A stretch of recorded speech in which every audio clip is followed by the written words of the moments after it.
A single kerosene lamp stood between Hannah Gable and the vast, howling darkness of the Dakota Territory. She had traveled 2,000 miles for a new life, a new name, and the promise of a husband she'd only known through letters.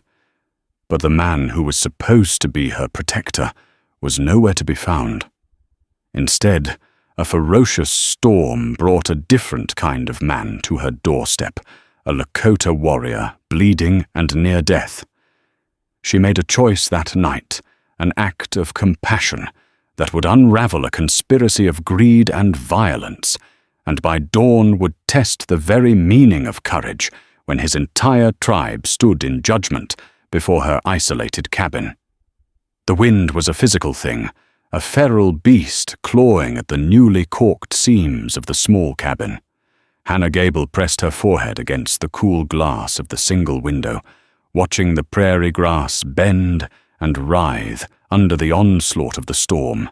It had been 3 days since the stagecoach left her here on the edge of what felt like nowhere, with a trunk of her modest belongings and a letter from her intended Mr. Silas Kane. "The cabin is prepared for you." The letter had read his script, a confident masculine scrawl. "I am finalizing a land acquisition and will be there to greet you before the week is out.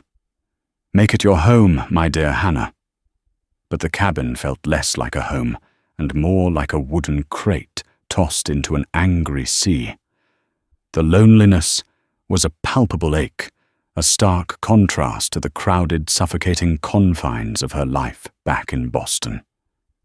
She had fled that life, the judgment of her family, the whispers after her father's financial ruin, the bleak future of a spinster governess. Silas Kane's advertisement for a mail-order bride had been a lifeline, his letters promising stability, respect, and a chance to build something new. His photograph showed a handsome man in his late 30s with a strong jaw and eyes that seemed to hold both ambition and kindness. A deafening crack of thunder shook the cabin to its foundation, and the lamp flickered wildly. Hannah jumped back from the window, her heart hammering against her ribs. This was a different kind of fear than the one she'd known in Boston. It wasn't the fear of social ruin, but something more primal, more immediate. The vast, untamed land outside felt alive and indifferent to her survival. She busied herself by checking the small store of provisions Kane had left. Flour, salt, pork, dried beans, coffee. It was practical, if not personal. Everything about this arrangement was practical. A 24-year-old woman with no prospects, and a widower rancher needing a wife to manage his home and presumably provide him with an heir. It was a transaction, but Hannah had allowed herself to hope for something more. A partnership. Perhaps in time, even affection. Another sound cut through the storm's fury, this one closer. A heavy, rhythmic thud against the wooden door. Hannah froze, the sack of flour slipping from her grasp and landing with a soft puff on the floorboards. Who could possibly be out in this deluge, Mr. Kane? Had he returned early? "Hello?" She called out, her voice, thin and reedy, against the gale. The only answer was another insistent thud, weaker this time, followed by a scraping sound, as if something heavy had slid down the length of the door. It wasn't the confident knock of a landowner. It was something desperate. Her hand trembled as she reached for the iron poker from the hearth. She was alone, miles from the nearest settlement of Deadwood, a place she'd only heard described in hushed, cautionary tones. Every story she'd been told about the West involved bandits, wild animals, or hostile natives. Slowly she unlatched the heavy bar securing the door. It swung inward with a groan, pulled by the vacuum of the wind, and a torrent of rain and leaves sprayed into the room. Lying on her doorstep, half submerged in a growing puddle of mud and rainwater, was a man. He was Lakota, his heritage unmistakable in his high cheekbones, the proud line of his jaw and the long rain-slicked black hair matted with blood. He was dressed in buckskin leggings and a tunic that was soaked through and stained a dark, terrifying crimson. A deep, jagged gash ran across his ribs, and his breathing was a shallow, ragged whisper. For a moment that stretched into an eternity, Hannah could only stare. All the warnings, all the fears coalesced into a single paralyzing thought: danger. The man at her feet was the embodiment of the savage she had been taught to fear. Her instinct screamed at her to slam the door, bar it, and pretend she had seen nothing. But then his eyes fluttered open. They were dark, filled not with menace, but with an agony so profound it stole her breath. There was no hatred in his gaze, only a desperate, silent plea. In that moment, he was not a savage or a threat. He was a human being, bleeding to death on her porch. The compassion that had been so ruthlessly suppressed in her old life surged forward. She could not leave him to die. It was a choice made not with her mind, but with a part of her soul she thought had been extinguished. With a strength born of pure adrenaline, she gripped him under the arms. He was heavy, a dead weight of muscle and bone, but she gritted her teeth, her slippers sinking into the mud as she dragged him across the threshold and out of the storm's unforgiving embrace. She managed to heave the door shut against the wind, the heavy bar falling back into place with a resounding thud that sealed them inside. Together, he lay unconscious on her floor, the storm raging outside, while inside the quiet was broken only by the sound of his labored breathing and the frantic beating of her own heart. She had just invited the wild, dangerous West into her home, and she had no idea if either of them would survive until morning. The world swam back to Chayton in fragments of pain and sensation, the scent of pine wood and lavender soap so alien to his senses, the warmth of a fire, a stark contrast to the bone-deep chill of the rain that had been his companion for what felt like an eternity. He tried to move, but a white-hot agony seared through his side, stealing his breath and pinning him to the soft surface beneath him. He forced his eyes open. He was not on the hard, wet earth. He was lying on a pallet of blankets near a stone hearth. A woman with hair the color of autumn wheat was leaning over him, her face etched with concern. Her hands, surprisingly steady, were dabbing at the gash in his side with a cloth soaked in hot water. She was white. A settler. His warrior instincts screamed. He was vulnerable, disarmed in the heart of his enemy's territory. He tried to push himself up his hand, instinctively going to his hip for a knife that wasn't there. "Easy," the woman said, her voice soft but firm. She placed a gentle hand on his shoulder, not with the force of a captor, but with the reassuring pressure of a healer. "Lie still. You've lost a great deal of blood." Chayton stared at her, his mind clouded with fever and suspicion. Why would she help him? The white men who had ambushed him and his cousin Kangi had worn faces of pure hatred. They had shot their horses from under them, their laughter echoing as they rode off, leaving them for dead. Kangi had not survived the initial volley. Chayton had managed to crawl, then stumble for miles, the storm his only cover, until he saw the faint, flickering light of this cabin. He had collapsed at the door, expecting his life to end there. He watched as she cleaned his wound with a focus that was both clinical and compassionate. She tore strips from a white linen sheet, a valuable commodity in this land, to create a clean bandage. Her movements were efficient, her touch gentle. She did not recoil from his skin or the blood that covered him. Hannah worked in a trance of determined focus.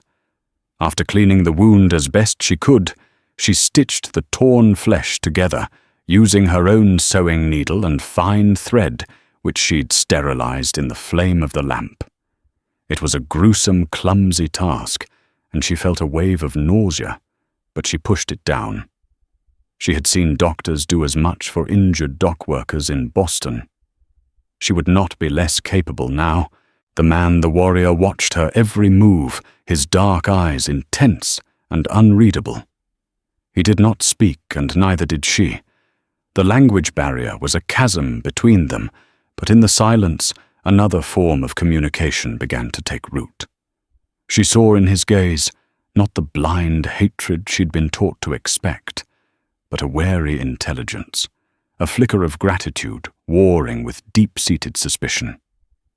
Once the bandage was secure, she brewed a strong, bitter tea from a small pouch of willow bark she had in her trunk, a remedy her grandmother had sworn by for fevers and pain. She supported his head, helping him drink the concoction. He drank it without protest, his eyes never leaving hers. As the hours passed and the storm began to subside, Hannah sat in the single wooden chair, the poker resting by her side, watching him sleep. His breathing was deeper now, more even. In repose, his face was strikingly handsome, carved with the sharp lines of a life lived outdoors. A small, intricately beaded amulet lay on his chest, miraculously untouched by the violence. It was a falcon, its wings outstretched. The morning light, pale and grey, crept through the window. With it came a new wave of fear. What would she do now? He couldn't stay here. Silas Kane was due to arrive any day. How could she possibly explain the presence of a wounded Lakota man in the cabin he had prepared for his bride? The thought sent a chill down her spine. Kane's letters had spoken of taming this land of the Indian problem that needed to be resolved for progress to march forward. Her thoughts were interrupted by a sharp rap on the door. It was a clean, authoritative sound, nothing like the desperate plea from the night before.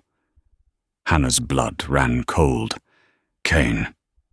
She looked from the door to the sleeping man on her floor. There was nowhere to hide him. Panic seized her. Miss Gable, a man's voice called out. It was not the voice from her memory of Kane's photograph, but a rougher, gravelly tone. Mr. Kane sent me to check on you after the storm. Name's Cormac. Cormac. Kane's foreman. He'd been mentioned in a letter. Hannah's mind raced. She threw a heavy woolen blanket over the sleeping warrior, hoping it might look like a simple pile of laundry. One moment she called, trying to keep the tremor from her voice.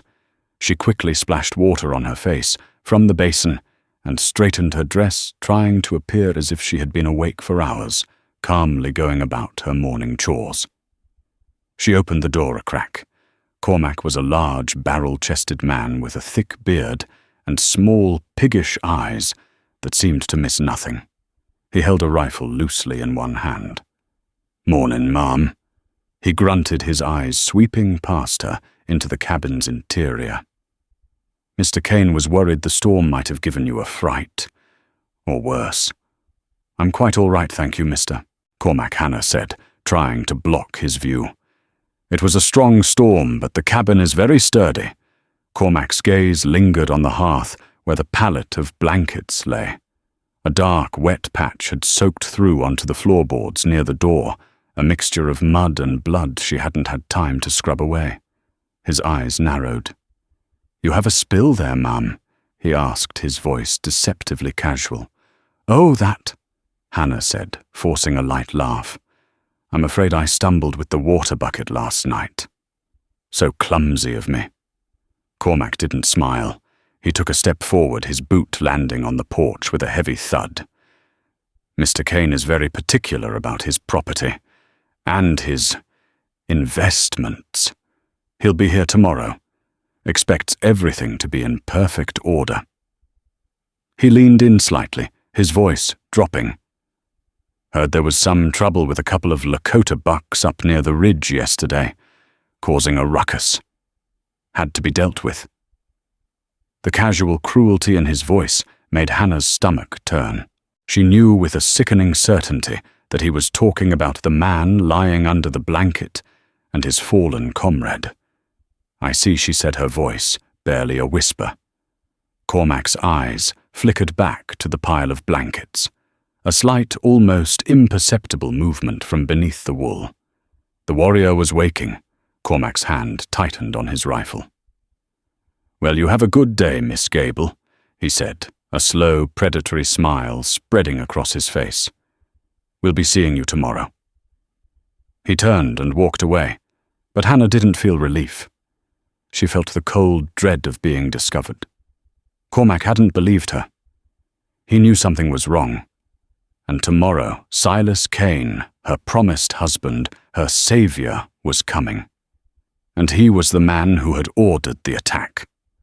The moment the heavy thud of Cormac's footsteps faded, Hannah slammed the door shut and sagged against it, her body trembling. The thin facade of calm she had maintained shattered into a million pieces. From the floor, a low groan. The warrior was awake, pushing the heavy blanket off his body. He had heard everything. Though he may not have understood the words, the foreman's menacing tone, the tightening grip on the rifle, and Hannah's palpable fear, were a universal language. He looked at her, his dark eyes no longer just wary, but filled with a new urgent question. He pointed to his own chest, then spoke a single word in his language, his voice raspy. Then he pointed towards the door in the direction Cormac had gone, and made a shooting motion with his hand, his expression hardening. Hannah understood. He was asking if Cormac was one of the men who had attacked him. She could only nod her throat too tight for words. The man her fiancé had sent to check on her was a would-be murderer. And her fiancé, Silas Kane, was the one giving the orders. The image she had carefully constructed of Kane, the kind, ambitious widower from the photograph, crumbled into dust, replaced by the monstrous visage of a man who dealt in casual slaughter. The land acquisition he'd written about wasn't a simple business transaction. It was a violent conquest. She wasn't being brought here to be a partner. She was being installed as a piece of property, a respectable front for a brutal land baron. The warrior pushed himself into a sitting position, ignoring the fresh wave of pain that contorted his features. He looked at Hannah, his gaze piercing. He needed to know her part in this. Was she one of them? Kane Hannah whispered the name, tasting like ash in her mouth. Silas Kane. He is the man I am supposed to marry. She didn't know if he would understand her words, but he saw the self-loathing and despair in her eyes. He saw the way she spoke the name, as if it were a curse. He saw her tear-streaked face, the utter desolation of a woman whose world had just been irrevocably broken. And he understood. She was a pawn just as he was a target. He reached out his hand, hovering for a moment, before he gently touched her arm. It was not an intimate gesture, but one of solidarity, an acknowledgement of their shared enemy. He spoke again, his voice gaining a little strength. He pointed to himself. Chayton. He tapped his chest. Chayton. Hannah, she replied, her voice choked. He nodded slowly. Chayton.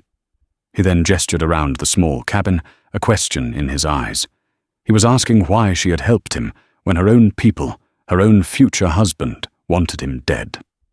You were dying, she said, simply meeting his gaze. I couldn't just leave you.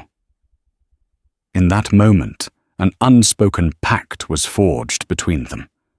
She was no longer just his reluctant savior, and he was no longer just her wounded patient.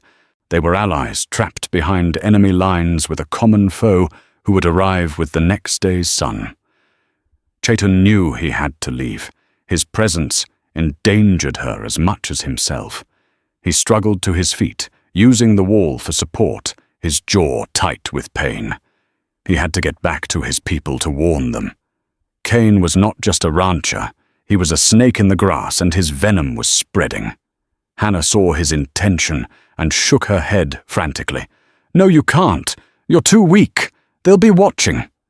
Cormac. He knows. He knows you're here.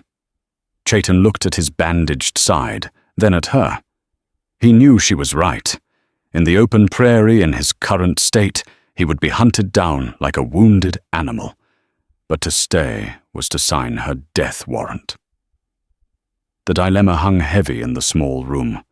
The sun was beginning its slow descent, painting the sky in hues of orange and purple, a beautiful, terrible prelude to the day of reckoning.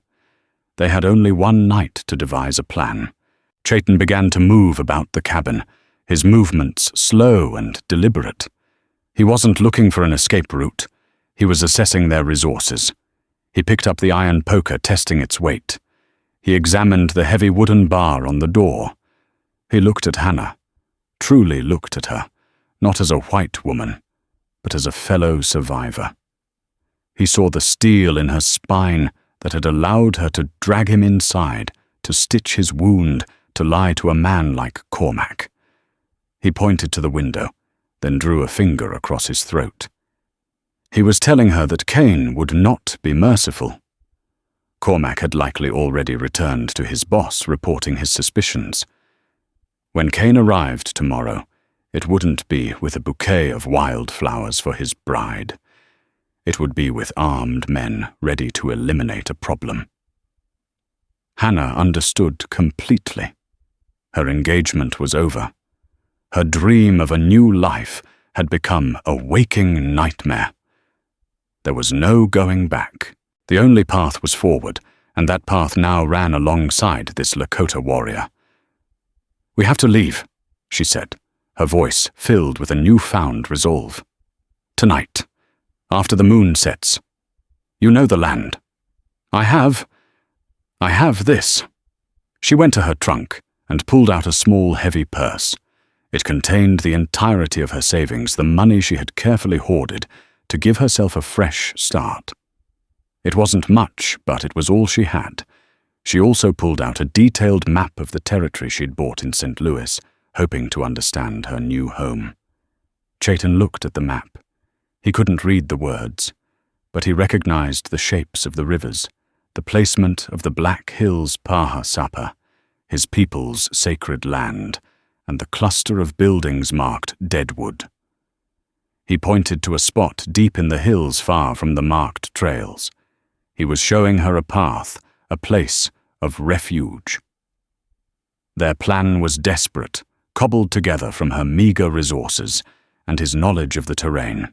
They would wait for the deepest point of the night, then slip out and head for the cover of the hills. It was a fool's hope. Cormac and Cain's men would be watching. They both knew it. But it was the only hope they had. As darkness fell, Hannah gave Chayton the last of her salt pork and bread. They ate in silence, the unspoken tension a third presence in the room. This was their last respite. Once they stepped outside that door, they were no longer a mail-order bride and a wounded warrior. They were fugitives. The moon, a slender silver sickle, cast long, distorted shadows across the prairie as it began its descent toward the horizon. Inside the cabin, the only light came from the dying embers in the hearth. Every creak of the wood, every rustle of the wind outside sounded like the approach of doom. Hannah had packed a small satchel, with what little she could carry, a canteen of water, the last of the bread, her small purse of money, and the willow bark. She had changed out of her dress and into a simple, sturdy skirt and blouse, pulling on the most sensible pair of boots she owned. She looked nothing like the Boston lady who had arrived 3 days ago. Her face was pale, but determined, her eyes wide, with a mixture of fear and resolve. Chayton stood by the window, a silhouette against the faint moonlight, watching the landscape. His wound was a dull, throbbing fire in his side, but his senses were sharp. He had spent his life reading the land, and tonight the land felt wrong. It was too quiet. The nocturnal animals were silent. They were being watched. He turned to Hannah and held up a hand, signaling for her to wait. He moved to the door, pressing his ear against the wood. He heard nothing but the wind. Yet his instincts honed over a lifetime of hunts and patrols told him they were not alone. Cormac was out there somewhere, patient as a wolf.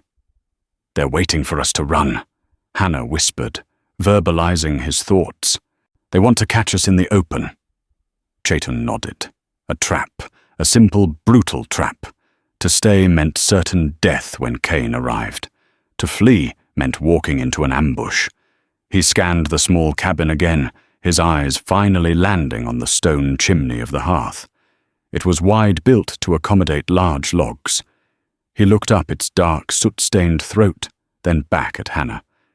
An idea desperate and dangerous was forming. He conveyed it through gestures, pointing to the roof, then to the hills, then making a stealthy crawling motion with his fingers.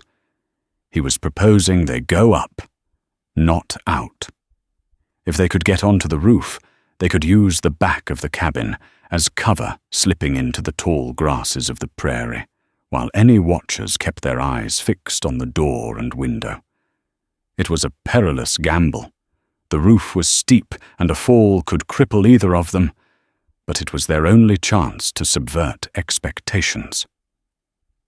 Hannah looked at the hearth, then at Chayton. She trusted his instincts more than she had ever trusted anyone's promises. She nodded her assent. The first part was the most difficult. Chayton, despite his injury, wedged his body into the chimney, using the rough-hewn stones as handholds. He moved with a painful slowness, his breath hissing between his teeth. Hannah watched from below her heart in her throat, praying the structure would hold, that his stitches wouldn't tear.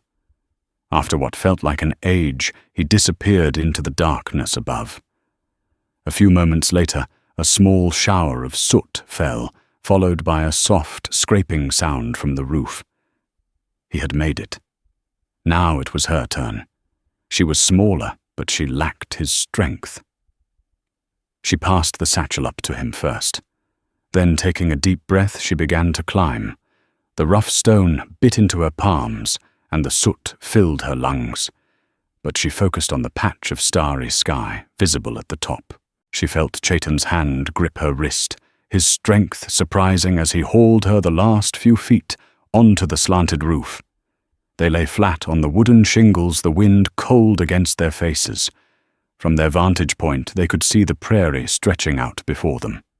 And then they saw it, a single tiny orange glow a few hundred yards away, partially hidden in a cluster of rocks. The tip of a cigar. Cormac. He was exactly where they expected him to be, watching the front of the cabin. There was likely another man watching the back. Chayton pointed to the north, away from Cormac, and towards a dark line of bluffs that offered the most direct route to the safety of the hills. They would have to be silent as ghosts. They shuffled on their bellies to the back of the roof. The drop to the ground was about 10 feet. Chayton went first, absorbing the impact with a choked gasp of pain. He looked up, his arms outstretched, ready to catch Hannah. She slid off the edge, landing in his arms with a jolt. For a brief second, they were locked in an embrace, born of necessity, his breath warm against her cheek. Then they were moving, crouched low in the tall prairie grass, which swayed around them, offering a fragile shield. Every snap of a twig underfoot sounded like a gunshot in the silent night. They moved with a painful slowness, putting distance between themselves and the cabin step by agonizing step. They had covered maybe half a mile when a shout echoed from behind them. "They're gone, the cabin's empty!" A lantern flared to life near the cabin, then another. They had been discovered. The hunt was on. Panic surged in Hannah's chest, but Chayton gripped her hand, his touch firm and grounding. He pulled her forward, no longer caring about stealth, only speed. They ran, stumbling over the uneven ground, the shouts and curses of their pursuers growing louder behind them. The terrain grew rougher as they neared the bluffs. Rocks tore at Hannah's skirt and boots. Her lungs burned, and a stitch was forming in her side, but she refused to slow down. She could hear the thud of horses' hooves now. Cain's men were mounted. They scrambled up a steep, rocky incline, Chayton practically pulling her up the last few feet. They found themselves on a narrow ledge, a sheer drop on one side and the rock face of the bluff on the other. It was a dead end. Below they could see the flickering lights of at least 4 lanterns, spreading out the voices of the men carrying clearly on the night air. "They went this way, I saw 'em." It was Cormac's voice. They were trapped. The bluffs they had seen as salvation had become the wall of their prison. Chaitin pressed them back into a shallow crevice in the rock, trying to merge with the shadows. He finally retrieved his amulet from beneath his tunic, clutching the small beaded falcon in his hand. He closed his eyes, his lips moving in a silent Lakota prayer. Hannah watched him, her own hope dwindling. She thought of her old life in Boston, so safe, so ordered, so empty. She had come west seeking a future, and now it seemed she had found only a very brutal, very swift end. The sound of men climbing the rocks below grew closer. This was it. There was no escape. The scraping of boots on rock grew closer, accompanied by the grunts and curses of men unused to climbing in the dark. A lantern beam danced across the rock face below them, casting their hiding spot into sharp relief one moment and plunging it back into shadow the next. Hannah held her breath, pressing herself so hard against the cold stone she thought she might merge with it. Chaitin remained unnervingly still beside her, his body a coiled spring of tension. He held the iron poker he'd brought from the cabin, a pitiful weapon against rifles, but he held it like a warrior's club. His gaze was fixed on the path below his mind, calculating angles and odds. He would not die cowering in a crevice. "Up here!" a voice shouted. The lantern beam swung up and fixed on them, pinning them like insects in its yellow glare. "Got 'em cornered." 2 men scrambled onto the ledge, their silhouettes large and menacing against the night sky. One was Cormac, a cruel grin splitting his bearded face. The other was a lanky man with a rifle leveled directly at Chaitin's chest. "Well, well," Cormac sneered, taking a step closer. "Look what we have here, the rancher's pretty little bride and her pet savage. Mr. Kane is going to be mighty disappointed in you, Missy. Mighty disappointed." "Stay back," Hannah said, her voice shaking but defiant. She moved to stand slightly in front of Chaitin, a futile but instinctive gesture of protection. Cormac laughed a harsh, ugly sound. "Brave words. Your man Kane owns this land, this valley and everything in it. That includes you, and it sure as hell doesn't include him." He jerked his chin towards Chaitin. "Mr. Kane wants him dead, and he wants you brought back. We can do this the easy way, or we can do it the hard way. It makes no difference to me." "He's a snake," Chaitin said, his voice low and guttural. He spoke in English, the words broken, but clear, learned from traders and the reservation schools he had despised. The sound of his voice, calm and full of contempt, seemed to startle Cormac. "So the buck speaks," the lanky man said, shifting his rifle. "Won't be speaking for long." "The land does not belong to a snake," Chaitin continued, his eyes locked on Cormac. "You poison the water. You poison the earth. You will not have it." He was not just talking about the land acquisition. He was talking about something more specific, a truth that Hannah was not yet privy to. Empty words from a dying man. Cormac spat, losing his patience. He gestured to his partner. "Finish him." The lanky man took aim. The click of the hammer being pulled back was deafening in the silence. Hannah closed her eyes, a scream building in her throat. In that split second, Chaitin moved. He didn't charge forward into the gun. He slammed his body backward, pushing Hannah flat against the rock wall as he kicked out with his leg, sweeping the lanky man's feet from under him. The man yelped in surprise, his rifle discharging into the sky as he fell tumbling off the narrow ledge with a choked cry that was cut brutally short. Cormac roared in fury and lunged not with his gun but with a large hunting knife that seemed to appear in his hand from nowhere. He was a brawler, a man who enjoyed his work up close. He swung the blade in a vicious arc aimed at Chaitan's throat. Chaitan, weakened by his injury, couldn't dodge in time. He threw up his arm to block the iron poker clanging against the knife. The force of the blow sent the poker flying from his grasp, skittering over the edge and into the abyss. He was unarmed. Cormac grinned, his eyes gleaming with triumph. He pressed his advantage, shoving Chaitan back against the rock. He raised the knife for a final decisive thrust. Hannah reacted without thinking. All the fear, all the repressed anger at her own helplessness erupted in a single desperate act.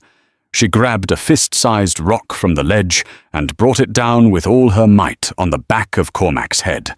There was a sickening thud. The big man grunted, his eyes wide with shock. He staggered, his grip on the knife loosening. He turned to look at her, a bewildered expression on his face, as if he couldn't comprehend what had just happened. That moment of hesitation was all Chaitan needed. He drove his shoulder hard into Cormac's chest. The foreman was off balance, his senses reeling from the blow. He stumbled backward, his arms windmilling as he fought for purchase on the loose shale of the ledge. For a heart-stopping second, he teetered on the brink. Then, with a look of pure terror, he was gone, his scream echoing as he plunged into the darkness below. Silence. Heavy, profound silence, broken only by their own ragged breathing. They had survived. They had won. But as the adrenaline began to fade, the reality of their situation returned. They were still trapped, and 2 more of Kane's men were at the bottom of the bluff, no doubt alerted by the gunshot and the screams. Suddenly, a new sound reached them. It was faint at first, a rhythmic beat carried on the wind. It grew steadily louder, a sound like distant thunder. Hoofbeats, dozens of them, no hundreds. It was a stampede. Hannah's heart sank. Kane must have brought his entire ranch. They were truly finished now. But Chaitan was listening intently, his head cocked. A look of disbelief, then dawning hope, spread across his face. He gripped Hannah's arm, his eyes gleaming in the faint, pre-dawn light. "Listen," he urged. She listened. It wasn't the heavy-shod hoofbeats of settlers' horses. It was a lighter, faster, wilder sound. And mixed with it, another sound began to rise, a low, powerful chanting that seemed to make the very rocks vibrate. It was the sound of a war cry. As the first hint of grey light touched the eastern horizon, they saw them. Cresting the hills, pouring into the valley like a living river, were riders. Lakota warriors, their faces painted for battle, their lances catching the nascent light. They moved with a fluid, terrifying grace, encircling the base of the bluff, trapping Kane's 2 remaining men, who now stood frozen in terror. At the head of the vast party rode an older man, with a face like a weathered monument, his presence radiating an aura of immense authority. Chief Matto Chaitan's father. And beside him, a woman warrior, with eyes as fierce as any man's, who scanned the bluffs with an eagle's intensity. Winona, his sister. They had not come looking for a fight. They had come looking for their own. Chaitan had not stumbled to Hannah's cabin by accident. He had been trying to reach a sacred place in the hills, a place of vision, to seek guidance. His tribe, discovering him missing, had followed his trail. And now, by the faint light of dawn, they stood behind him. The sun broke over the horizon, flooding the valley with a light that seemed to set the prairie ablaze. The scene below was one of breathtaking, terrifying power. Hundreds of Lakota warriors sat on their ponies, a silent, unmovable wall of judgment. Their lances and war shields formed a forest of wood and leather, their collective gaze fixed on the 2 terrified ranch hands who had thrown down their rifles and raised their hands in surrender. Chief Matto raised a hand, and the low, resonant chanting ceased. A profound silence fell over the valley, broken only by the snorting of horses and the whisper of the wind through the grass. He dismounted, his movements deliberate and filled with the grace of a lifetime of leadership. He was not a young man, but he radiated a strength that seemed drawn from the earth itself. He walked towards the two captured men, his eyes holding no mercy. From the ledge above, Hannah watched her hand still gripping Chaitan's arm.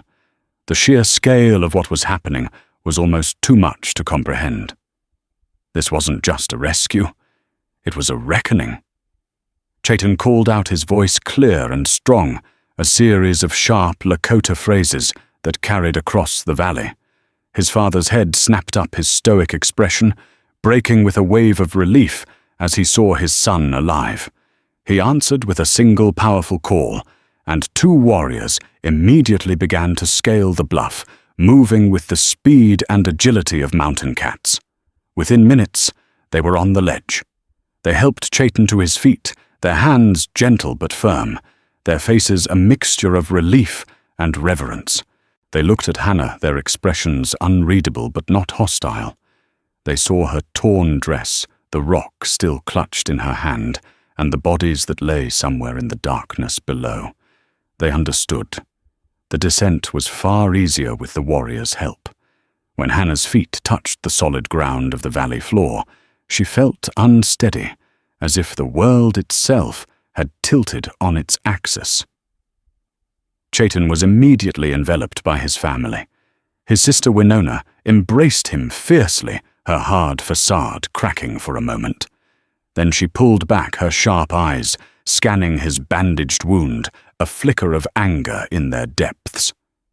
Chief Matto placed a hand on Chaitan's shoulder, a long, silent communication passing between father and son. Then the chief turned his gaze to Hannah. She stood alone, a white woman in a sea of Lakota, the cause of all this, yet a stranger to it. She braced herself for judgment, for suspicion, for hatred. Chief Matto approached her.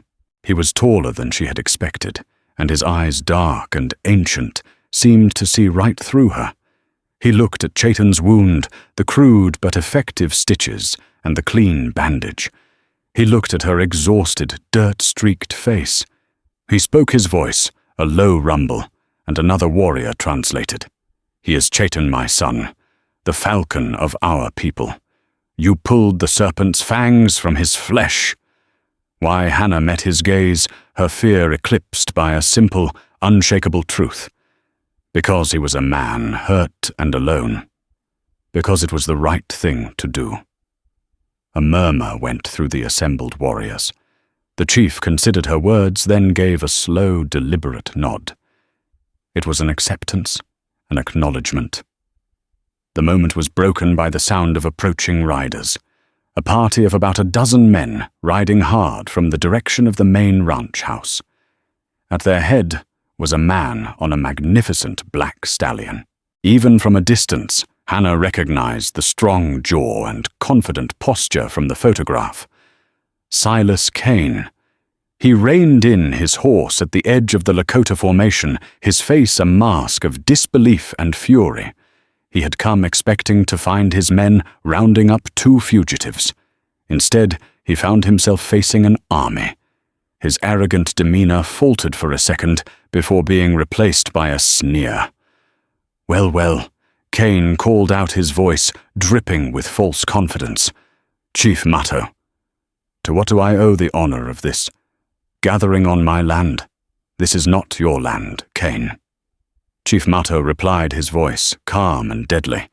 The translator's words echoed his tone. "You have hunted my son. You have spilled our blood. You have trespassed on sacred ground." Kane laughed, a hollow, tinny sound. "I have a deed signed and sealed by the territorial government.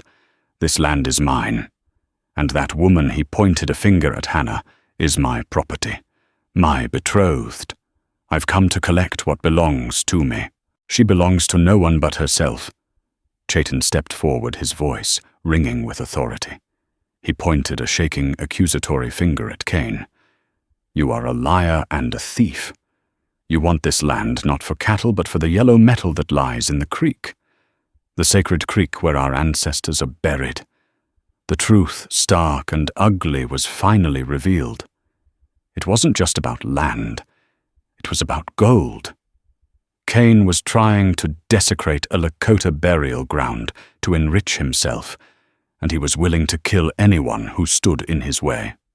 These are baseless accusations." Cain blustered his eyes, darting around at the impassive, painted faces that surrounded him. He was a man used to power, to buying and bullying his way to victory. But his money and his government deeds meant nothing here. Here the only law was the ancient law of the plains. "We have your men," Chief Mato said, gesturing to the two captured ranch hands. "They will speak the truth, or they will be silent forever." The two men, pale with terror, immediately began shouting, tripping over each other's words to confess to betray their employer. They told of the ambush of Cain's orders to kill any Lakota who came near the creek of his plan, to dig up the sacred ground as soon as his bride was installed, to make his claim seem legitimate. The confession hung in the air, a verdict delivered and sealed. Silas Cain's face went white. The mask of civility was gone, revealing the twitching, craven serpent beneath. He had been so sure of his victory. He had the law, the money, and the guns on his side. But he had underestimated the quiet courage of a lone woman in a cabin, and he had forgotten that the blood of the Lakota ran as deep as the roots of the prairie grass. The dawn had come, and with it his judgment. The silence that followed the confession was absolute. Silas Cain sat upon his horse, stripped bare of his lies, his face a ghastly shade of pale. His dozen men, hardened though they were, shifted nervously in their saddles, their hands staying well away from their guns. They understood what Cain in his arrogance hadn't. They were hopelessly, utterly outmatched. Chief Mato raised his hand again, not in a gesture of violence, but of command. He spoke in Lakota, his voice carrying the weight of generations. The translator's voice followed, clear and final. "The spirits of this land have borne witness to your greed, Silas Cain. The blood you have spilled cries out from the soil. You have desecrated the resting places of our grandfathers for a metal that makes men mad. Your paper from the white man's government is worthless here. It is stained with our blood." Cain's composure finally snapped. "You can't do this!" He shrieked, his voice high and thin. "There are laws. I'll have the army on you. I'll see every last one of you wiped out." His threats were met with stony silence. The Lakota had heard such promises before. Chief Mato gave a subtle signal. Two warriors rode forward, pulling Cain from his horse as if he were a sack of grain. They stripped him of his pistol and rifle, tossing them to the ground. His men watched unmoving, unwilling to die for a man who had already lost. "We will not kill you, Snake Chief," Mato said, his eyes cold. "Death is too quick a mercy. You will be a lesson. Your greed will be your cage." They bound Cain's hands and threw him over his own horse. Then, one by one, they disarmed his men, taking their rifles and ammunition. They were not brutal. They were efficient, their movements practiced and precise. "Leave this valley," the chief commanded, the now unarmed ranch hands. "Tell your people what happened here. Tell them that the Pahasapa are not for sale. Tell them the heart of this land still beats, and it beats to a Lakota drum. If you ever return, we will not be so merciful." Scrambling, falling over themselves in their haste, Cain's men mounted their horses and fled, not daring to look back. They left their leader, their guns, and their ambitions in the dust. The Lakota warriors then led Cain, still bound, and sputtering threats to the sacred creek he had sought to defile. There, using the prospector's tools he had already stashed nearby, they made him dig. Not for gold, but for the heavy, useless rocks of the creek bed. They built a small, sturdy stone structure around him, not a cell but an open-air enclosure too high to climb with a single guarded opening. "You love this ground so much," Chaitin said to him, his voice devoid of hatred, filled only with a cold, final pity. "Now you will be a part of it. You will stay here until the white soldiers come. You can tell them your story. We will tell them ours." It was a brilliant move. They were not murderers. They were delivering a criminal to justice, using his own greed as the bars of his prison. When the authorities from Deadwood or the nearest fort finally arrived, they would find a man held captive for his confessed crimes against the Lakota, a clear violation of the very treaties they were supposed to enforce. The political fallout for Kane would be devastating. His reputation and his freedom were forfeit. As the sun climbed higher in the sky, the Lakota began to disperse, melting back into the hills as silently as they had arrived. Only a small party remained: Chaitin his father, his sister Winona, and a few honor guards. Chief Matto turned once more to Hannah. "You have the heart of a warrior, Hannah Gable," he said through the translator. "You have no home here. Your intended is a prisoner. His ranch will be forfeit. What will you do?" Hannah looked at the empty prairie, then at the distant, hazy shape of the town of Deadwood. She could go there, try to start again with the few coins in her purse, or she could try to return to Boston, to the life of shame and servitude she had fled. Both paths felt like a kind of death. Then she looked at Chaitin. He stood tall, his father's pride, his people's falcon. He had not asked her for anything. He had not offered her any promises. He simply watched her, his dark eyes filled with a respect that she had never known from any man. In his gaze, she saw not an obligation, but a possibility. A new beginning she could never have imagined. "I do not have a home," she said, her voice clear and steady. "But for the first time since I left Boston, I do not feel lost. If you will have me, I would like to learn your ways. I would like to stay." A slow smile spread across Chaitin's face. Winona, who had been watching Hannah with skeptical eyes, gave a single sharp nod of approval. Chief Matto looked from his son to the pale-haired woman who had saved him.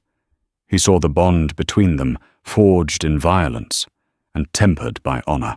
He saw a bridge between two worlds, built not by treaties or governments, but by a single act of courage in a storm. "The Lakota do not turn away those with a true heart," he said. "Our home is your home. Come." He turned and mounted his horse. Chaitin offered his hand to Hannah. She took it without hesitation, and he swung her up to sit behind him on his pony. As they rode away from the cabin, away from the wreckage of her old life, she did not look back. She leaned against Chaitin's strong back, feeling the warmth of the sun on her face, and looked forward towards the sacred Black Hills, towards a future she would build, not from a contract or a promise, but from the unshakable strength of her own heart.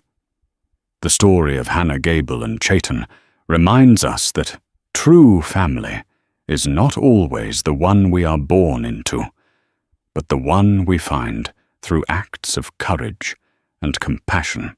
Hannah arrived in the West seeking a husband and a home, but found instead her own strength and a love that transcended the boundaries of race and prejudice. Their journey shows that a single person's choice to do the right thing, to show mercy in the face of fear, can change the course of destiny, not just for themselves, but for an entire people. Silas Kane's karma was not a swift death, but a slow, public unraveling of his own greed, a fitting end for a man who saw land and people only as things to be owned. What part of Hannah's transformation did you find most powerful? Let us know your thoughts in the comments below. If this story of bravery, justice, and unexpected love moved you, please give this video a thumbs up. Share it with someone who appreciates a powerful story, and be sure to subscribe and hit the notification bell for more tales of karmic justice from history's forgotten corners. Thank you for watching.